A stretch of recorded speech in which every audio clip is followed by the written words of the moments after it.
Gracias, chicos, por guiarnos en la alabanza, su esfuerzo de los ensayos y de estar aquí. Bueno, nos da mucho gusto, veo algunas caras nuevas y por supuesto que eso nos llena de alegría, porque uno de los propósitos más importantes de estar aquí es poder compartir del Evangelio del Señor Jesucristo precisamente con quienes no le conocen o conocen muy poco de Él.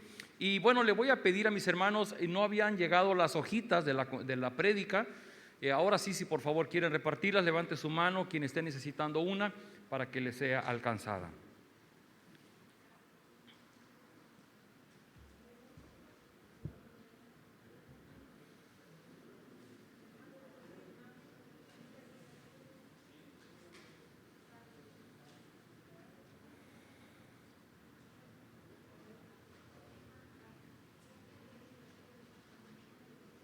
Recuerde que esa hojita pretende ser el resumen de esta prédica, para que no se nos olvide tan rápido lo que hoy vamos a hablar. Hay manera de ir escribiendo, tomando algunas notas. Usted puede escribir en algunos espacios, sacar sus propias notas. Y si esta prédica le fue de bendición y quiere compartirla con alguien, bueno, ahí tiene los apuntes para que lo pueda hacer. Y por favor, las personas que nos siguen en redes, recuerde que allí en la publicación está la liga y usted mismo puede ingresar y puede descargarla para que la tenga de manera oportuna. Queridos amigos, todos vivimos en este mundo que es un caos.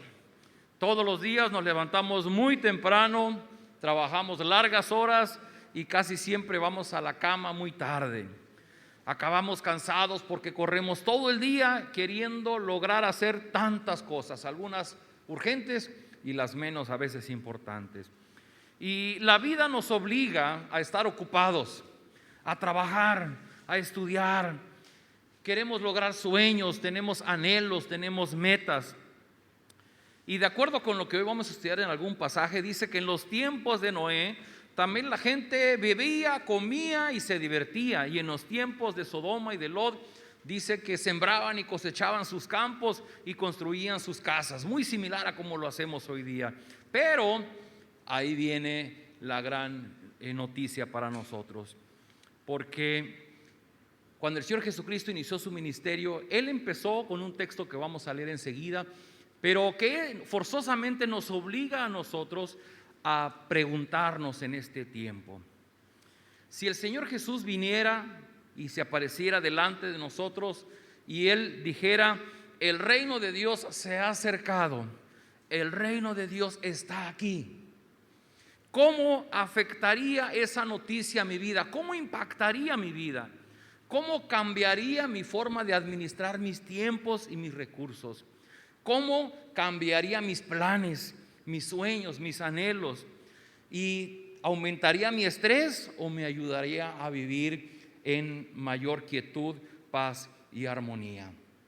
Queridos amigos, hace más de 2000 años que el Señor Jesucristo, siendo Dios, se hizo hombre. Y cuando Él inició su ministerio, Él empezó diciendo: el reino de los cielos se ha acercado. Y justamente ahora que estamos viendo esta serie de Jesús, como no es como lo pintan, pues vamos a hablar de un tema que es muy poco conocido, el tema del reino de Dios. Y hubiera sido interesante intercambiar opiniones con algunos de ustedes para ver qué tanto sabemos. Yo mismo me declaro que me ha costado en los últimos tiempos estar aprendiendo del reino de Dios, pero por muchos años conocí muy poco qué era el reino de Dios. Y una de las cosas más importantes es no solamente a nivel de conocimiento, sino cómo el conocer del reino de Dios afecta nuestra vida cuando oímos acerca del reino de Dios. La gran pregunta es: nosotros que ya conocemos del reino de Dios, ¿realmente vivimos diferente a la persona que no ha oído del reino de Dios? Nosotros, los que ya creemos en el reino de Dios, ¿realmente vivimos sin problemas? ¿Se han resuelto nuestras crisis? ¿Enfrentamos las crisis de una manera distinta? ¿O simplemente sigue pasando lo mismo? ¿Seguimos viviendo igual como viven aquellos que no conocen nada del reino de Dios? Así que yo les invito, vamos a estudiar un pasaje muy interesante allá en Lucas 17 y vamos a aprender juntos sobre lo que el mismo Señor Jesucristo nos dice del reino de Dios. Acompáñenme en una oración. Padre, gracias por este privilegio de estar aquí junto con tu familia para alabarte, para bendecirte, para levantar a ti nuestras oraciones, para oír tu palabra y para ser alimentados con ella. Te rogamos, Señor, que ahora que vamos al Evangelio, tu Espíritu Santo quite el velo de nuestros ojos y haga de nosotros, nos dé un corazón sensible a tu voz, a tu enseñanza, y que podamos salir de esta tarde, de este lugar, con una palabra, con un mensaje para poner en práctica. Quédate con nosotros, lo rogamos en Cristo Jesús. Amén. Vamos a leer por porciones este texto. El texto completo es Lucas 17 del 20 al 37, pero vamos a leer una primera parte. Por favor, acompáñenmelo. Está en la pantalla. Ahora voy a usar la traducción de la Biblia que se llama traducción del lenguaje actual. Dice así la palabra de Dios. Algunos fariseos le preguntaron a Jesús: ¿cuándo comenzará Dios a reinar aquí? Jesús respondió: el reino de Dios no es algo que pueda verse, tampoco se puede decir aquí está o allí está, porque el reino de Dios ya está entre ustedes. Luego Jesús dijo a sus discípulos: llegará el día en que ustedes van a querer ver por lo menos un momento cuando yo, el Hijo del Hombre, me presente con todo mi poder y gloria. Algunos les dirán: ahí está o aquí está, pero no vayan. Cuando yo, el Hijo del Hombre, regrese, todos me verán. Será como un relámpago que alumbra todo el cielo, pero primero tendré que sufrir cosas terribles y la gente de este tiempo me rechazará. Le ruego a Dios que me dé tiempo en un futuro muy pronto.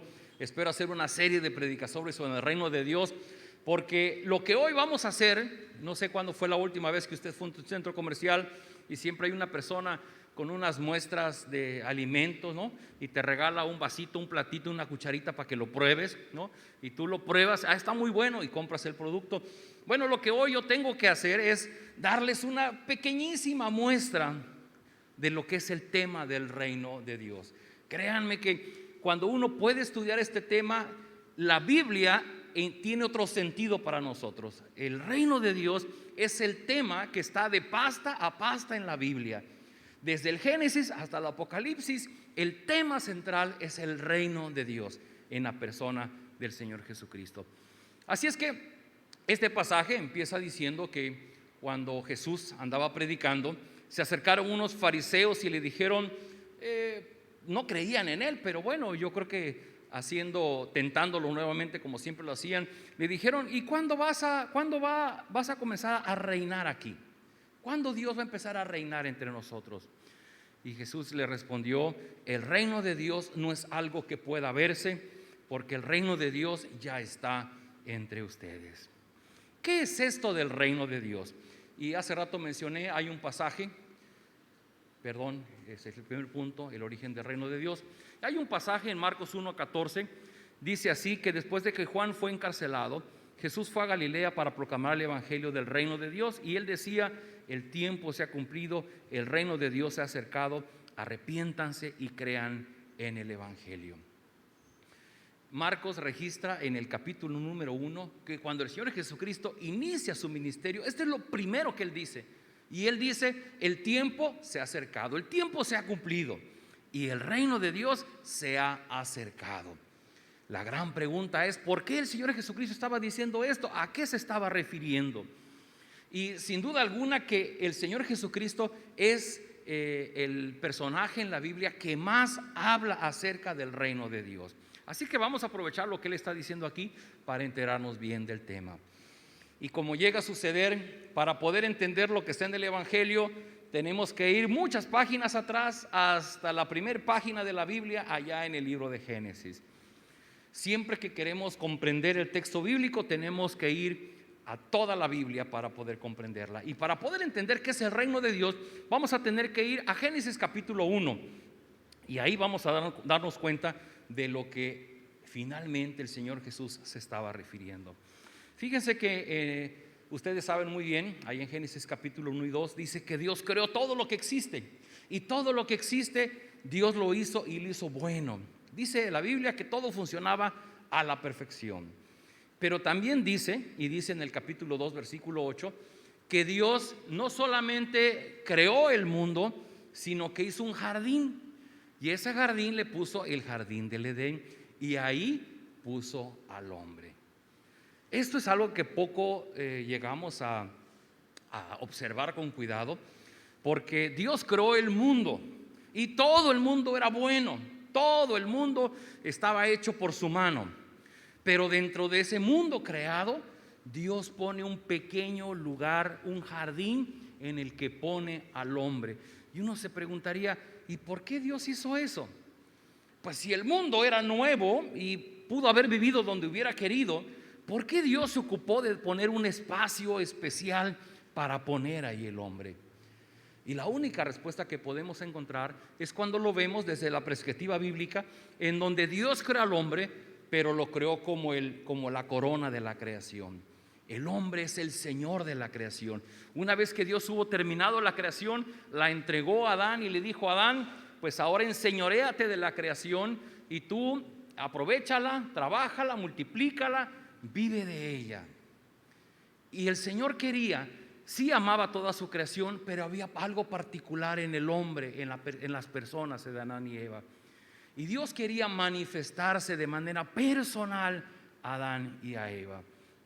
Y ese espacio, el huerto del Edén, va a simbolizar el lugar donde Dios va a tener algo especial con Adán y con Eva.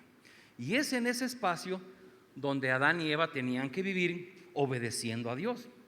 Y Dios, no entendemos muy bien por qué, pero Dios puso a Adán y a Eva a prueba, sabiendo lo que podía suceder. ¿Se acuerdan que le dijo: pueden comer de todos los árboles del huerto, pero no coman de ese? Y justamente lo que nos dicen que no hagamos es lo que acabamos haciendo. Y Adán y Eva acabaron comiendo el fruto prohibido. Y Dios les había dicho: el día que ustedes coman de ese fruto van a morir. Y ese morir, entre otras cosas, significa que se iba a romper ese estado de gracia en el que Dios había creado al hombre.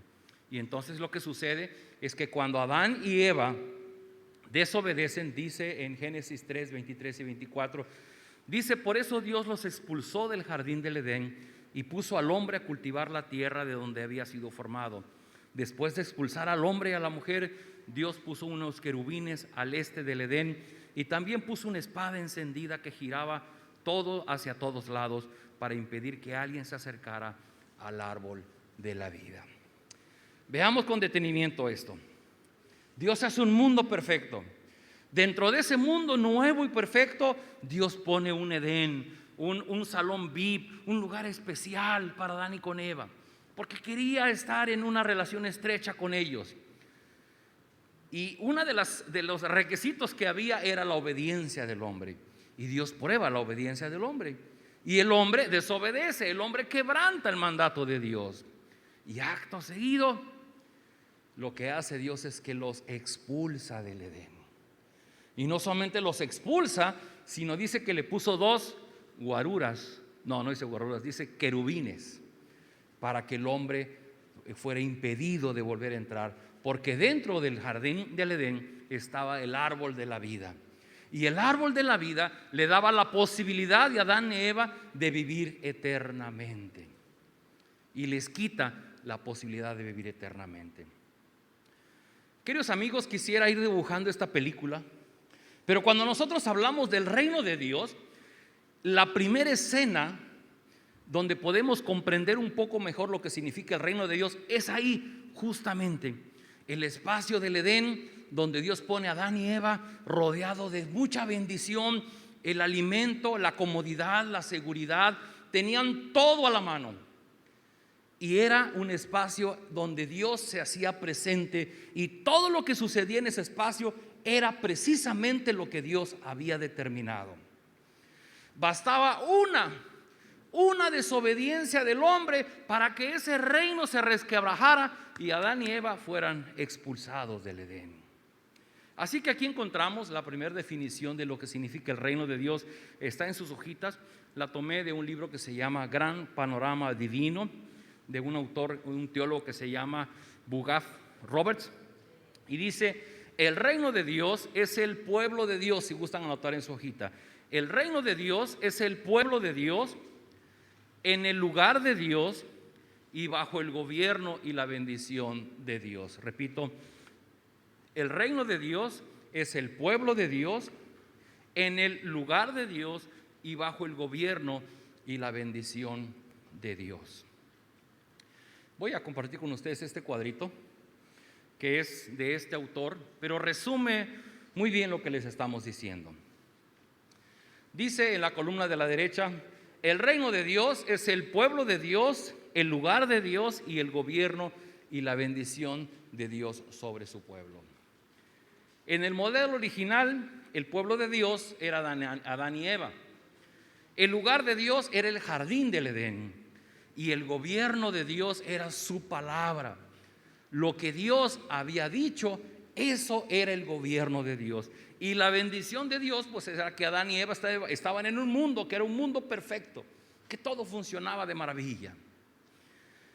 Pero ese reino original después fue el reino perdido de Dios. Y entonces el pueblo de Dios pues perdió a Adán y Eva, y es un reino que perdió a las personas que tenía en él. Y en el lugar de Dios, en lugar de seguir el huerto del Edén, son expulsados del jardín del Edén. Y en lugar de que hubiera el gobierno y la bendición de Dios, el hombre cae en desobediencia y en maldición. Queridos amigos, ¿por qué los niños mueren de hambre en África? ¿Por qué los niños se enferman de cáncer? ¿Por qué hay guerras ahora en Europa? ¿Por qué? ¿Por qué? Porque es la consecuencia de la desobediencia del hombre en su relación con Dios. Una vez que nosotros hubimos salido de ese espacio, fuimos expulsados por nuestra desobediencia, no tenemos derecho, estamos fuera de la gracia, fuera de la misericordia, fuera de la bendición de Dios. El punto es que la historia pudo haber terminado aquí, pero la historia no terminó ahí. Y hubo una sola razón para que Dios quisiera continuar con la historia, y ese fue su misericordia y su gracia sobre sus criaturas que le habían desobedecido. Y lo que Dios hace es que en el plan que Él ya había previsto de reordenar y de restaurar el reino, su reino, entonces Dios da una profecía que ustedes conocen muy bien, está en Génesis 3:15, que se le llama como el protoevangelio, y dice: yo pondré enemistad entre la mujer y tú, y entre su descendencia y de tu descendencia. Ella te herirá en la cabeza y tú le herirás en el talón. Cuando Dios se enfrenta a Adán y a Eva porque hubieron pecado, y da a la serpiente su castigo, a Adán su castigo, a la mujer su castigo, y el castigo para la serpiente fue esa. Y le dice en primera que iba a haber pleito con la mujer, y que la simiente o la descendencia de la mujer aplastaría en la cabeza a la serpiente. Y entendemos a la luz de la historia bíblica que se estaba refiriendo a que un día el Señor Jesús nacería de una mujer, y ese niño que había de nacer de la mujer, cuando fuera hombre, vencería a Satanás y lo aplastaría en la cabeza. Por eso es que nosotros decimos hoy día que Satanás sigue dando lata, pero Satanás ya está vencido, ya tiene sentencia, ya nada más es cosa de que se aplique la sentencia y Satanás caerá definitivamente. Pero el punto aquí es que Dios, una vez que Adán y Eva le desobedecieron y tuvo que sacarlos en su justicia, porque era lo que Él había advertido, los sacó de su reino. Dios no se queda, no se olvida de su criatura. Dios en su misericordia va a prever cómo va a rescatar al hombre para restaurar su reino. ¿Por qué? Porque fíjense en algo: Dios es soberano, Dios gobierna sobre todo el universo. Queramos o no queramos, Él está presente ahí gobernando. Pero dentro de ese mundo, Él tiene un grupo de personas en un lugar especial que Él busca que esas personas le sirvan, le obedezcan de manera voluntaria. Y dando continuidad a la historia bíblica, vamos a llegar a un pasaje que es muy famoso en Génesis 12, versículos del 1 al 3. Léanlo conmigo en la pantalla, por favor, a una sola voz. Dice: Dios le dijo a Abraham: deja tu pueblo y a tus familiares y vete al lugar que te voy a mostrar.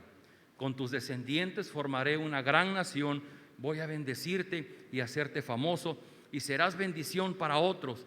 Bendeciré a los que te bendigan y maldeciré a los que te maldigan. Gracias a ti bendeciré a todas las naciones del mundo. Si lo leemos con atención, eso es una promesa que está en Génesis 12, al principio de la Biblia. Es una promesa que Dios le da a Abraham. Abraham es el padre del pueblo israelita, del pueblo de Dios. Y fíjense, tiene esas tres características. Dice, con tus descendientes haré una gran nación. Dios seguía con su plan de constituir un grupo de personas, un pueblo sobre el cual Él reinaría.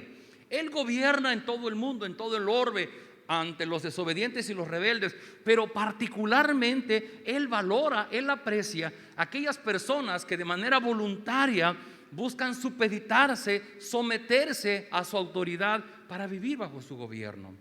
Y lo que le está diciendo a Abraham: Abraham, voy a hacer de ti una gran nación, un gran pueblo.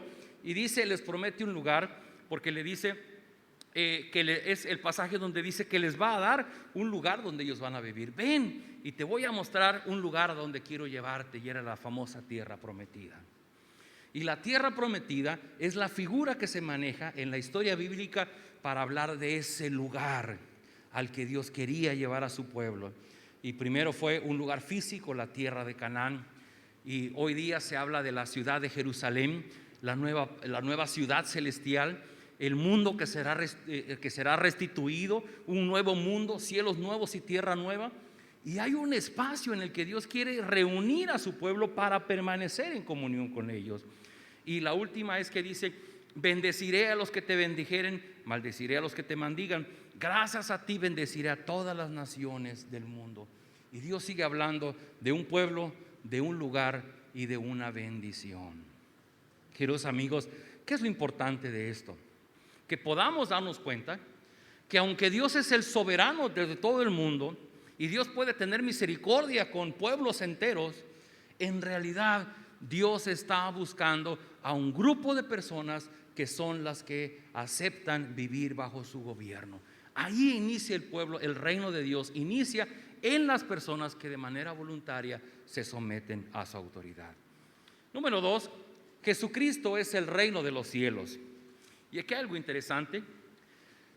Para los que conocen algo de historia bíblica, después de Abraham viene un montón de eventos y llega un momento en que el pueblo de Dios quiso tener un rey, porque todos los pueblos de la tierra tenían un rey y ellos querían un rey, y Dios les da a Saúl. Y Saúl resultó un fracaso para el pueblo de Dios, y Dios levanta a David, que es ungido como rey siendo un jovencito, y hasta 25 años después, y después de una larga carrera que tuvo, finalmente llegó al trono de Jerusalén. Y el rey David fue el rey más amado de toda la nación israelita.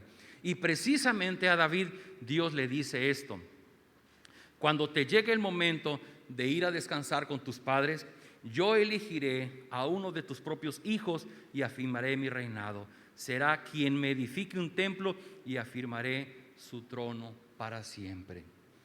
De miles de años antes, Dios había avisado al rey David y le dijo: David, de tu reino, de tu descendencia, yo voy a llamar a uno de tus hijos y lo voy a sentar como rey de Israel, y va a ser rey eternamente. Ahora vean lo que el ángel le dijo a María en Lucas 1, 30 y 33. Y dice así, le está hablando el ángel a María y le dice: este será un gran hombre y lo llamarán Hijo del Altísimo. Dios el Señor le dará el trono de David su padre y reinará sobre la casa de Jacob para siempre, y su reino no tendrá fin. Cuando podemos hilar a través del Antiguo Testamento y de la historia bíblica los diferentes eventos, vamos comprendiendo que lo que el ángel está diciendo a María: hey María, el bebé que está naciendo en tu vientre fue el bebé que Dios le prometió a David. Pero no solamente se lo prometió a David, antes le prometió a Abraham que haría de él una gran nación y que bendeciría a todas las naciones de la tierra. Pero antes se lo dijo a Adán y a Eva, la serpiente, y dijo que de la simiente de la mujer nacería quien vencería a Satanás. ¿Ven ustedes la historia bíblica? Qué sorprendente es. Y lo que está haciendo María es que está recibiendo en su vientre a quien sería el rey eterno de Israel, el rey del reino de Dios. En resumen, La expresión más clara del reino de Dios lo vemos en el Edén, donde había un pueblo, donde había un lugar y donde Dios daba su bendición a su pueblo. Pero eso, como dijimos antes, se acabó por nuestra desobediencia, por nuestra rebeldía. Y lo que el Señor Jesús está diciendo ahora cuando inicia su ministerio es: ¡hey! Lo que se acabó allá en el Génesis con Adán y con Eva, ahora está llegando de nuevo, ahora está viniendo el reino de Dios. Y Jesús dice: el reino de Dios está aquí. Y Jesús está hablando de sí mismo.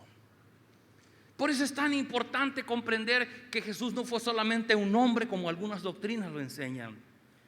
Si Jesús hubiera sido un hombre como cualquier otro, hubiera sido un rey como David, como Salomón, como Saúl, que pudo haberse equivocado, cometer errores y caer en pecado. Pero lo importante es que Jesús, en su carácter divino, venía a ser el rey para siempre. Y lastimosamente la gente de su tiempo se confundió, lo hemos dicho varias veces. La nación judía lo que quería es que Jesús de repente se levantara, que levantara un ejército, un grupo revolucionario, y que se fueran contra Roma y que les hiciera una nación libre. No entendieron a qué se refería que Jesús venía como rey. El reino de Dios, dijo Jesús, no puede verse. Claro, porque Jesús no iba a armar un ejército, no iba a mandar que trajeran caballos, no iba a comprar carros de guerra, no iba a conseguir armamento y no iba a entrenar un equipo para derrocar al imperio romano. Jesús dice: es que el reino de Dios no lo puedes ver, no puedes decir aquí está o allí está. Dice: pero el reino de Dios ya está aquí. Y hablaba de su presencia en medio de su pueblo. Jesús es el reino de Dios en la tierra. Ahora vamos a ver rápidamente. Estoy dando nada más, créanme que estos hay libros completos, y estoy dando nada más, créanme, pruebas, pequeñas pruebas de lo que esto significa. ¿Cómo afecta mi vida? Y bueno, el mismo Señor Jesús habla ahí en el capítulo 17. Por favor, acompáñenme conmigo a leerlo en la pantalla. Y dice: cuando yo, el Hijo del Hombre, regrese, la gente estará viviendo como en los tiempos de Noé. Y antes de que Dios inundara toda la tierra con agua, la gente comía, se divertía y se casaba. Después Noé entró en la casa flotante, y cuando vino la inundación, toda esa gente murió. Lo mismo pasó en los tiempos de Lot, en la ciudad de Sodoma. La gente comía, se divertía, compraba y vendía, sembraba y construía casas, pero cuando Lot salió de la ciudad, cayó fuego y azufre desde el cielo, y toda esa gente murió. ¿Qué importancia tiene esto? Que Jesús, Dios hecho hombre, el Rey eterno del pueblo de Dios, estaba presente ahí frente a su pueblo, y había muchos que no se daban cuenta. Dice: es que ustedes están como en los tiempos de Noé. Bueno, tendríamos que ir a estudiar la historia de Noé allá en el libro de Génesis, en donde Dios vio la maldad que había en el hombre. Y Dios llamó a Noé y le dijo: Noé, quiero que construyas un arca. Y le dio hasta, ¿cómo le llaman? Los planos para que lo construyera. Noé nunca había hecho ni siquiera un barquito de papel. Pues en ese momento se hizo un gran arca en el que metió diferentes animales, subió a su familia y se prepararon porque vendría un diluvio. Y cuando Noé estaba haciendo el arca, dice la Biblia que la gente se reía de él. Decía: pues Noé, es que estás borracho, porque pues ¿cómo vas a creer? Nunca ha llovido como para que digas tú que ahora hay una inundación. Y Noé seguía clavando la madera, y Noé seguía cortando, serruchando la madera y haciendo el arca que Dios le había dicho. Pero la gente que estaba ahí dice que comía y se divertía y se casaba, y pues para ellos la vida seguía normal. Cuando de repente empezó a caer el agua y empezó a subir de nivel, y les cubrió sus pies, luego les llegó a la rodilla, luego a la cintura, y fueron con Noé y le tocaban la puerta del arca: Noé, déjanos entrar.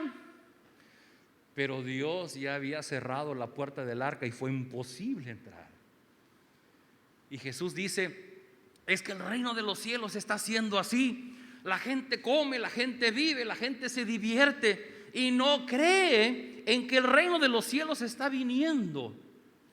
Y dice, hay otro ejemplo también, como en el caso de Lot en Sodoma, una ciudad perdida. Y Dios envió un castigo a Sodoma, iba a enviar fuego del cielo que iba a acabar con la ciudad. Pero Dios envió un mensajero a Lot y a su familia para que salieran. Y dice el pasaje, dijo Jesús, la gente comía, se divertía, compraba y vendía, sembraba y construía sus casas. Y cuando Lot hubo salido corriendo de Sodoma, fuego cayó del cielo y la ciudad fue consumida. Y dice el Señor Jesucristo, así será en el reino de los cielos. El reino de los cielos está cerca, el reino de los cielos está anunciando, y Dios está hablando a la vida de las personas. Y cometemos un error muy grave cuando decimos, no, pero aquí estamos bien, tenemos suficiente para comer, para divertirnos, porque es lo más importante. Yo tengo mis propias metas, tengo un proyecto de vida que quiero hacer. Y no hacemos caso de del llamado que Dios nos hace para vivir dentro de su reino. Así que lo que el Señor Jesús dice en su prédica, después de que dice, el tiempo es acercado, el reino de Dios está aquí, les dice, arrepiéntanse y crean en el Evangelio. Dos elementos sumamente importantes. Me da curiosidad, pero creo que la palabra de arrepentirse es de las palabras que más tratamos de explicar y a veces de las que menos comprendemos. En su definición, la palabra arrepentirse significa un cambio en nuestra mente, cambio en nuestra forma de pensar, cuando cambiamos nuestra forma de pensar, cambiamos nuestra forma de vivir, y principalmente en lo que se refiere con la persona de Dios. Si me permiten ilustrarlo, el ejemplo más claro es la historia del hijo pródigo. El hijo pródigo decidió irse lejos, y cuando estaba lejos se acordó que en la casa de su padre había mucha comida y él se estaba muriendo de hambre. Y él dijo, he pecado contra el cielo y contra mi padre, voy a volver, voy a regresar y le voy a decir, ya no me recibas como tu hijo, recíbeme como tu trabajador. Y el hombre caminó de regreso a la casa del padre. Eso es arrepentirse. De una forma, de un estilo que tú tienes de vivir, te das cuenta que todo lo que estás haciendo hace evidente que tú no conoces a Dios, que estás yendo en contra de las leyes de Dios. Y lo que tú haces, entonces te volteas y dices, yo ya no quiero vivir sin Dios, ahora quiero vivir en relación con Dios. Necesitamos arrepentirnos. Y ahí les va, mis queridos hermanos. En una clase en medio de la pandemia que teníamos de discipulado, lo bueno es que no está la persona que lo dijo, pero en una de las clases dije, hermanos, y hablábamos del arrepentimiento y de la confesión. Y yo le decía, pues era discipulado, ya son creyentes. Y le digo, hermanos, es que tenemos que arrepentirnos todos los días. Y esa persona me vio así con los ojos muy grandes y dice, ¿cómo? Es que yo me arrepentí cuando creí en Jesucristo, pero ahora ya no tengo de qué arrepentirme. ¡Wow! Pues solamente que ya no nos equivoquemos y que ya no cometamos pecados delante de Dios. En una plática que eran las 11 de la mañana y dice el pastor, pues ya son las 11, yo dudo mucho que los que estamos aquí no hayamos cometido pecado el día de hoy, porque pecamos aún quedándonos sentaditos y calladitos, aún ahí cometemos pecado. Queridos amigos, lo que le sucedió a Adán y Eva en el huerto del Edén, oye la voz de Dios, pero oye otras voces y tiene que tomar una decisión. Eso lo vemos en Conexión. Tiene que tomar una decisión. Y cada vez que nosotros decidimos sin tomar en cuenta a Dios, decidimos contra la voluntad de Dios, estamos pecando. Así sea la más mínima experiencia en nuestra vida. Así es que cada cosa que hagamos, mejor asegurémonos que esté siendo conforme a la voluntad de Dios, porque de otra manera, fíjense una cosa, Dios no espera que seamos perfectos, Dios no espera que nunca nos equivoquemos. Lo que Dios sí espera es que nos arrepintamos, que demos la vuelta, que podamos reconocer que lo que estamos haciendo lo ofende, que no corresponde a lo que Él espera de nosotros y que nosotros podamos regresar a Él. Dice el siguiente pasaje que habla el mismo Señor Jesucristo y dice, algo así pasará cuando yo, el Hijo del Hombre, vuelva otra vez. si en ese momento alguien está en la azotea de su casa, que no baje a sacar sus pertenencias. El que esté trabajando en el campo, que no regrese a su casa. Recuerde que por mirar hacia atrás la esposa de Lot se convirtió en estatua de sal. Los que quieran salvar su vida la perderán, pero los que la pierdan la salvarán. La noche en que yo regrese, si hay 2 personas durmiendo en su cama, me llevaré a una y dejaré a la otra. De igual manera, si 2 mujeres estuvieron moliendo trigo, me llevaré a una y dejaré a la otra. 2 elementos para concluir. Número 1 es lo sorpresivo. Lo sorpresivo, porque el Señor Jesús vino y Él formó un pueblo, llamó a sus 12 discípulos, y a través de Él, todos los que hemos creído en Jesucristo como Señor y Salvador, formamos parte de ese pueblo en Él.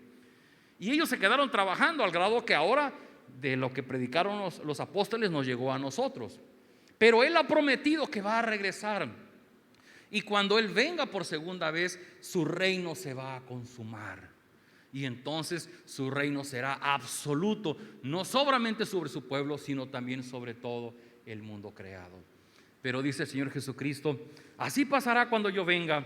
El que esté si alguien está en la azotea, que no baje a sacar sus pertenencias. El que esté trabajando en el campo, que no regrese a su casa, porque esto va a ser súbito, de un momento a otro.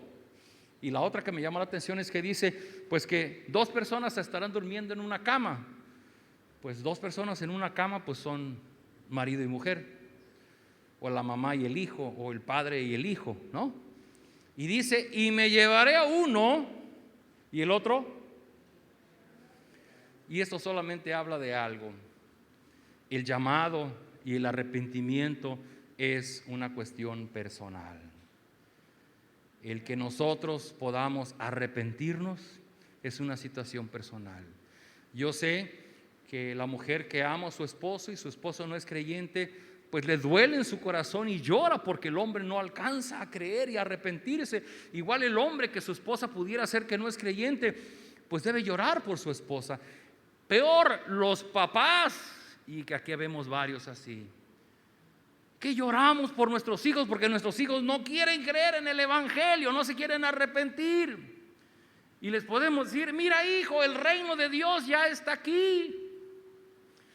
Ay, papá, es que tengo que hacer mi tarea, tengo que hacer un trabajo en equipo y tengo que presentar mi examen y tengo que hacer. O ya está trabajando y, ay, papá, es que acabo de conseguir un trabajo nuevo y tengo que echarle todas las ganas, si no, pues no voy a crecer, tengo que aspirar, tengo que lograr otro puesto, quiero ganar más. Dice que en los tiempos de Noé la gente comía, se divertía, levantaba sus cosechas, se compraba su casa, se construía casas. Y así los va a agarrar, como agarró a la generación que estaba con Noé y a la generación que estaba con Lot. El reino de Dios está aquí. Yo quiero preguntarte algo. Dice en Hebreos 3, versículos 7 y 8.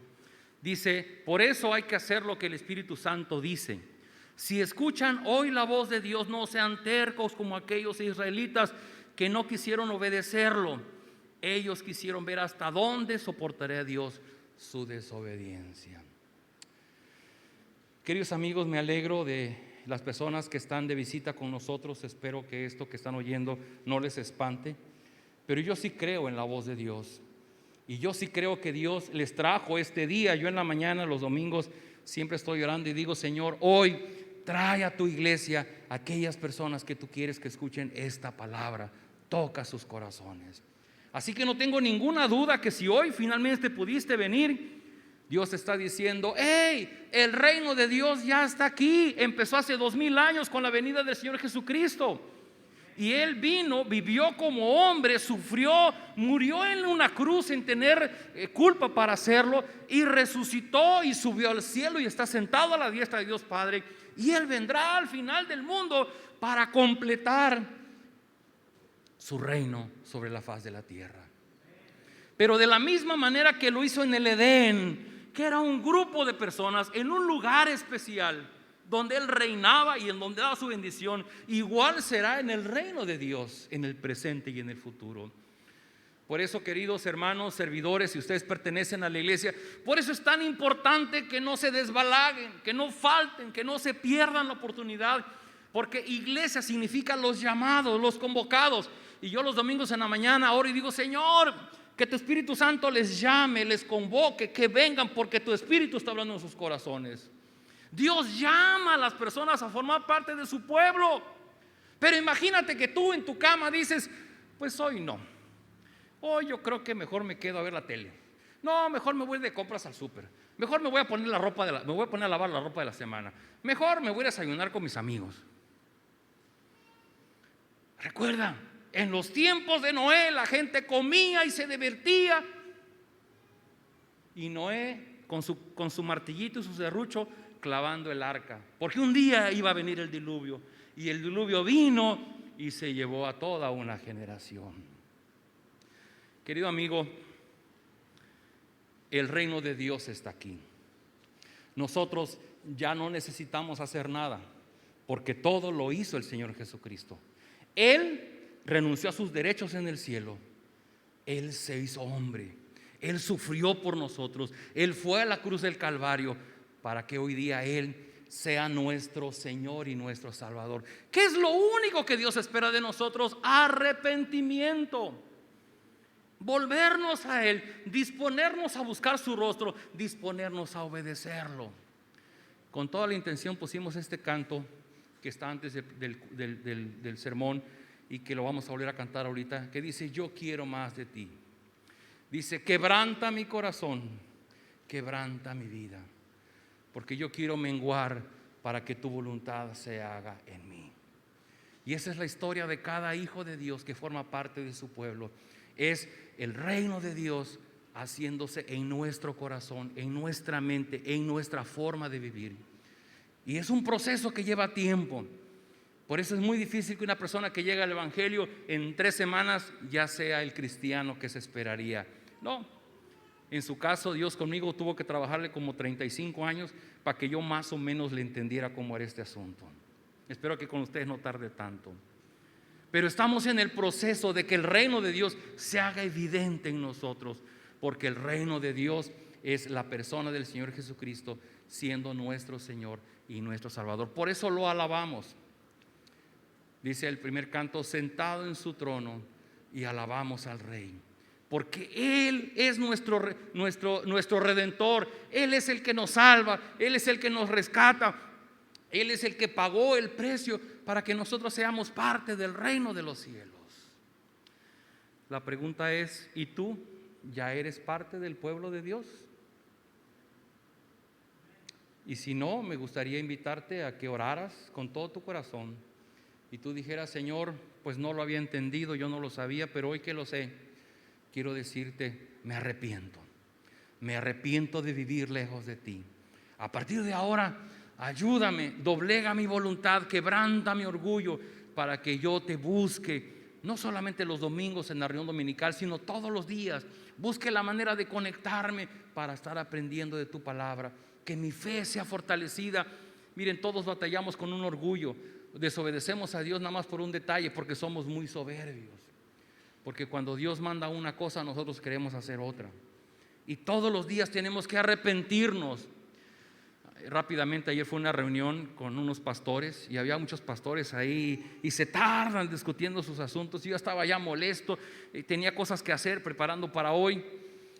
Y en la mañana, antes de salir de la habitación, me tocó estar con un siervo de Dios, un pastor, y me dice: Joel, vamos a orar. Y dijo: Padre, ayúdame a ser humilde, ayúdame a no ser negativo, ayúdame a ser propositivo, ayúdame a relacionarme correctamente con mis hermanos. Así que su oración me impactó y entonces me pude aguantar 7 horas de reunión, calladito y sentadito, porque así me veía más bonito. Batallamos, exigimos, queremos, demandamos. Y lo grave es que aún lo hacemos con la persona de Dios. Qué equivocados estamos. Vamos a estar de pie. Jairo, ¿por dónde andas? Vamos a orar mientras ellos se preparan para entrar en la alabanza. Por favor, acompáñenme. Si usted quiere repetir esas palabras, no es ninguna oración especial, simplemente es una oración honesta, buscando regresar a Dios, reconciliarnos con Él. Decimos así: Padre, gracias porque hoy tu Espíritu me hizo venir a tu casa. Gracias porque hoy puedo entender lo que significa tu reino, cómo el Señor Jesús vino hace 2000 años para mostrarnos lo que es tu reino, y Él dijo que debíamos arrepentirnos. Señor, en esta hora yo quiero decirte que me arrepiento de vivir sin ti, de vivir buscando hacer solamente mi voluntad, siguiendo mis intereses, siguiendo mis sueños, queriendo hacer y disponer de los recursos que tú me has dado. Yo sé que te pertenezco porque tú me creaste. Yo quiero regresar a ti a través del Señor Jesucristo, que Él pagó el precio. Yo quiero ser parte de tu pueblo. Gracias porque hablas a mi vida. Quiero decirte que tomes mi vida, quiero entregártela, porque estoy de acuerdo en que tú seas mi Señor.